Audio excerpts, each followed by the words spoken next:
Hello student, मैं रमन। मेरा channel maths by Raman पे आपका स्वागत है। कल के क्लास में हमने एपी का परिचय को समझा था एवं उदाहरण कुछ किए थे। स्टूडेंट, मैं रमन, मेरा चैनल मैथ्स बाय रमन पे आपका स्वागत है। हमने कल एपी का परिचय देखा था, आज इसका क्वेश्चन आंसर करेंगे। कल एग्जाम्पल हो चुका है। जिन लोगों ने एग्जाम्पल नहीं देखा है उनके लिए विशेष लिंक डिस्क्रिप्शन में है, देख लेंगे। और आज हम चैप्टर शुरुआत करेंगे 1 नंबर क्वेश्चन से, ठीक है, जहाँ तक हो करेंगे, ठीक है। देखिए, कह रहा है कि निम्नलिखित स्थितियों में से किन स्थितियों में संबंध संख्याओं की सूची एपी में है और क्यों। जिसका जो एपी में होगा उसको दिखाना है कि क्यों है एपी में। एपी में होने का शर्त हमने बता चुका है। एपी में होने का शर्त होता है कि T2 में से T1 को घटा लेते हैं और T3 में से T2 को घटा लेते हैं, या फिर आगे टर्म्स है तो T4 में से T3 को घटा लेते हैं। ये जो समान आएगा, अंतर अगर समान आता है तब वह एपी में है। कहने का मतलब है कि D बराबर D आना चाहिए, ठीक है ना। इसके अकॉर्डिंग पता चलता है कि कोई भी टर्म्स एपी में है, ठीक है। इरेजर देखिए, आगे देखिएगा। कह रहा है कि प्रत्येक किलोमीटर के बाद टैक्सी का किराया, जबकि प्रथम किलोमीटर का किराया 15 रुपया है और प्रत्येक अतिरिक्त किलोमीटर के लिए किराया कितना दिया जाता है, 8 रुपया दिया जाता है। जैसे कह रहा है कि जब हम टैक्सी में बैठते हैं तब 15 रुपया, मतलब प्रथम किलोमीटर के लिए किराया कितना है, 15 रुपया है, ठीक है। अगर आगे बढ़ते हैं, आगे 1 किलोमीटर और चलते हैं तो 15 में कितना जोड़ना पड़ जाता है, 8 रुपया और देना पड़ जाता है, ठीक है ना। तो ये 1 किलोमीटर का किराया है और ये 2 किलोमीटर का किराया है, ठीक है ना, 2 किलोमीटर का। तो ये कितना बन जाता है, 23 रुपया, 23 रुपया, ठीक है। और आगे अगर हम तीसरा किलोमीटर चलते हैं तो किराया कितना बन जाता है, इसमें भी कितना, 8 रुपया जुड़ जाता है। तो 23 और 8 31, ठीक है। आगे चलते हैं, चौथा किलोमीटर चलते हैं तो किराया कितना हो जाता है, 31 प्लस 8, कुल मिलाकर के 39।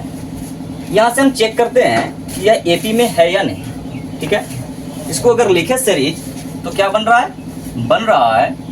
15, 23, 31, 39। मतलब प्रथम किलोमीटर का किराया कितना है, 15 रुपया। सेकेंड किलोमीटर का किराया कितना है, 23 रुपया। थर्ड किलोमीटर का 31 रुपया और उसके बाद फिर 39 रुपया, ठीक है ना, 39 रुपया। तो ये आपका T1 है और ये आपका T2 है और ये क्या है, T3 और ये है T4, ठीक है। तो एपी में होने का शर्त बता चुके हैं कि T2 माइनस T1, ठीक है ना। देख लेते हैं क्या T2 माइनस T1 बराबर है T3 माइनस T2 का, और ये क्या बराबर है, T4 माइनस T3 का, ठीक है। तो यहां से आ रहा है 23 घटाओ 15, ठीक है। T2 है 23 और T1 है 15, बराबर है क्या, T3 का मान कितना है, 31 घटाओ 23, और ये क्या बराबर है, T4 कितना है, 39 घटाओ 31। 23 में से 15 जाएगा तो 8 बचेगा, 31 में से 23 जाएगा तो भी 8 बचेगा, और 39 में से 31 जाएगा तो 8 बचेगा। मतलब हम यहाँ पे ये कह सकते हैं कि जो भी सीरीज दिया गया है, जो भी ये सीरीज दिया गया है उसका सार्व अंतर समान है। दिया गया जो श्रेणी है, क्वेश्चन के अकॉर्डिंग जो श्रेणी है, दिया गया श्रेणी का सार्व अंतर समान है। अतः यह एपी में है। और यह एपी है क्या? एपी जो आ जाएगा वो आ जाएगा आपका 15, 23, 31, 39, dot dot dot dot dot कहाँ तक? एन तक। ठीक है, यही आंसर है, ये एपी में है।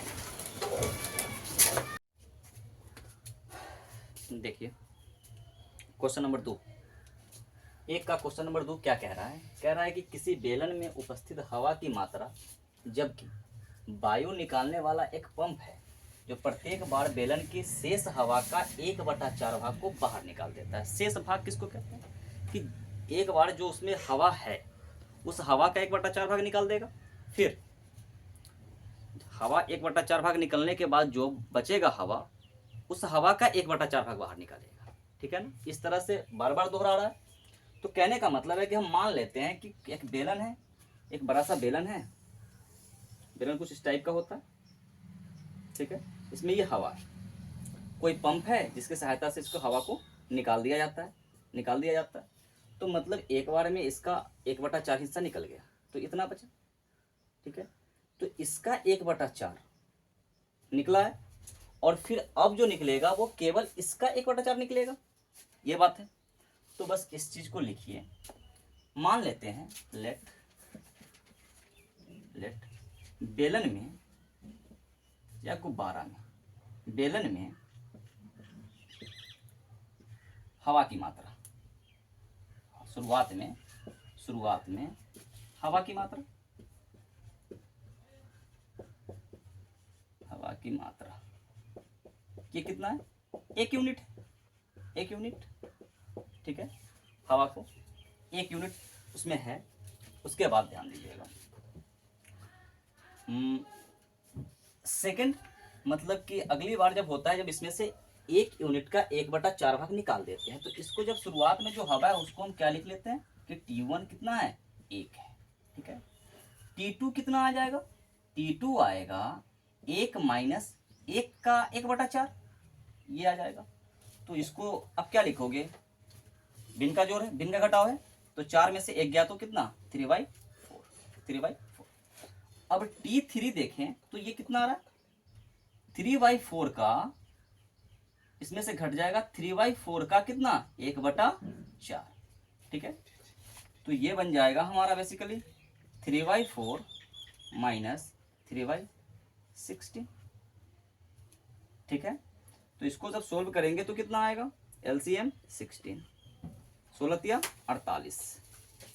ठीक है ना, 16 48 घटाओ 16, 16 नहीं 3, कितना आ जाएगा? 3। मिस्टेक, यहाँ पे 4 के 12, 12 घटाओ कितना? 3, तो ये आ जाएगा हमारा 9/16 यूनिट। अब देखिए कि क्या T2 माइनस T1 बराबर है T3 माइनस T2 का। तो T1 जो शुरुआत में हवा है वो 1 यूनिट है, और उसके बाद जब हवा निकला उसका 1/4, तो इतना बचा। तो 3/4 घटाओ 1 बराबर है क्या? 9/16 घटाओ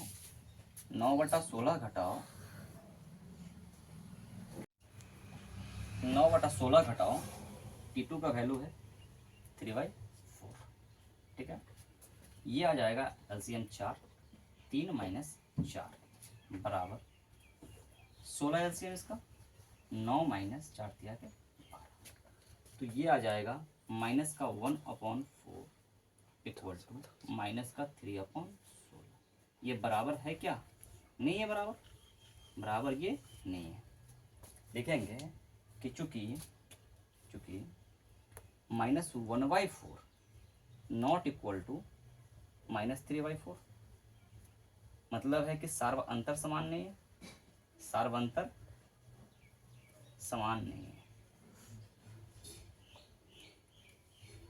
नहीं है, मतलब यह एपी में नहीं। ठीक है, 2 नंबर क्वेश्चन जो है ये आपका एपी नहीं है। देखिए क्वेश्चन नंबर 4, 3 क्वेश्चन हल्का है, आप लोग कर लीजिएगा। 4 एक बताते हैं, ठीक है। इसमें क्या है कि खाते में 3 वर्ष का मिश्र धन जबकि 10,000 रुपये की राशि 8% की वार्षिक दर से चक्रवृद्धि ब्याज पर जमा की जाती है। मिश्र धन का मैटर कह रहा है। तो सबसे पहली बात है कि ये जो है 10,000 रुपया ये है क्या, और ये और 3 वर्ष का मैटर। तो चक्रवृद्धि ब्याज जो होता है ये 10,000 रुपया जो है ये प्रथम साल में जमा किया गया, मतलब है कि T1 का ही मान है, या इसी को क्या बोलते हैं, मूलधन बोलते हैं। क्या बोलते हैं, मूलधन, प्रिंसिपल। मूलधन कह लीजिए, प्रिंसिपल कह लीजिए। और ये जो 8% है वो दर है। 8% जो है वो क्या है, दर है, दर, रेट बोलते हैं इसको, आर। और ये 3 वर्ष का, 3 वर्ष का, तो ये जो हो जाएगा वो समय हो जाएगा, ठीक है ना। समय कितना है, 3 वर्ष, 3 वर्ष मतलब ये समय, समय मतलब है टी, टाइम, टाइम को टी कहते हैं, या एन कह लीजिए इसको, number of terms, number n कह लीजिए, ठीक है। चक्रवृद्धि ब्याज का CI जो होता है, बेसिकली चक्रवृद्धि ब्याज और साधारण ब्याज में डिफरेंट होता है थोड़ा सा। चक्रवृद्धि ब्याज के दर से अमाउंट, मिश्रधन क्या होता है, मिश्रधन होता है, मिश्रधन का एक फॉर्मूला आता है, मिश्रधन बराबर होता है मूलधन गुने 1 प्लस R/100 के पावर n। मूलधन गुने 1 प्लस जो दर दिया गया है उसके बटा में 100 और उसका होल पावर कितना, समय, समय जितने वर्षों का है, ठीक है। तो 1 वर्ष का, 1 वर्ष का जो मिश्रधन होगा, 1 वर्ष का जो मिश्रधन होगा, मिश्रधन वो क्या होगा, जो जमा किए हैं वो, ठीक है, जमा किए हैं वो, और प्लस में ब्याज, ठीक है ना। तो ये बन जाएगा हमारा 1 वर्ष का मिश्रधन। मूलधन कितना है, 10,000 गुने 1 प्लस 8/100 के पावर 1, ठीक है। तो यहाँ से ये हो जाएगा आपका 10,000 गुना 108 और बटा में कितना, 100। डबल जीरो से डबल जीरो कट जाएगा, ये कितना आ गया, 108 पर डबल जीरो। मतलब पहली वर्ष तो जमा की, मतलब पहला वर्ष तो यही रहेगा। अगला वर्ष जो मिश्रधन लेकर के कितना हो जाएगा, 10,800। फिर 2 वर्ष बाद क्या हो जाएगा, 2 वर्ष बाद, 2 वर्ष बाद का मिश्रधन जो हो जाएगा वो क्या हो जाएगा, ये 2 बार आ जाएगा, 10,000 गुना 1 प्लस 8/100 के पावर 2 स्क्वायर। तो यहाँ से ये बन जाएगा हमारा 10,000 गुना 108/100 गुना 108/100। तो इसको काट लेंगे, डबल जीरो से डबल जीरो, डबल जीरो से डबल जीरो। बेसिकली 108 गुना के ये 108 हो जाए, 108 का स्क्वायर, ठीक है। ये हो जाएगा 11,664, 11,664, 11,664, इसको गुना करेंगे तो आ जाएगा। अब देखिए, मतलब कि पहला वर्ष जो जमा किए वही पैसा होगा। T1 का वैल्यू, T1 का वैल्यू कितना है, 10,000, 10,000। ये हमारा T2 है और ये हमारा T3, ठीक है ना। तो T2 का वैल्यू कितना है, T2 का वैल्यू है 10,800 और T3 का वैल्यू है आपका 11,664। अगर ये AP में है तो T2 माइनस T1 बराबर होना चाहिए T3 माइनस T2 का, ठीक है ना। तो चेक कर लेते हैं, T2 माइनस T1 बराबर है क्या, T3 माइनस T2 का। तो यहाँ पे चेक करते हैं तो 10,800 घटाओ 10,000 बराबर 11,664 घटाओ 10,800। ठीक है, 10,800 में से 10,000 घटाएंगे तो ये आ जाएगा 800 बराबर 4 में से 0 गया तो 4, 6 में से 0 गया तो 6, 6 में से 8 जाएगा तो 16 में से 8 गया बेसिकली, तो कितना हो जाएगा 8। यहाँ पे देखिए क्या 800 864 के बराबर है? नहीं है, नहीं है। चूंकि हम यही लिखेंगे अब कि चूंकि सार्व अंतर समान नहीं है, सार्व अंतर समान नहीं है, अतः एपी में नहीं। ठीक है, बस आज की क्लास में इतना ही। आगे आप लोग देखिएगा, क्वेश्चन को कुछ बनाने का प्रयत्न कीजिएगा। अगर नहीं बनेगा तो कमेंट कीजिए, मैं उसका सॉल्यूशन दूंगा। ठीक है, अगला क्लास में कुछ आगे का क्वेश्चन बताया जाएगा और फिर अगला एग्जाम्पल कराया जाएगा। ठीक है, जी बाय।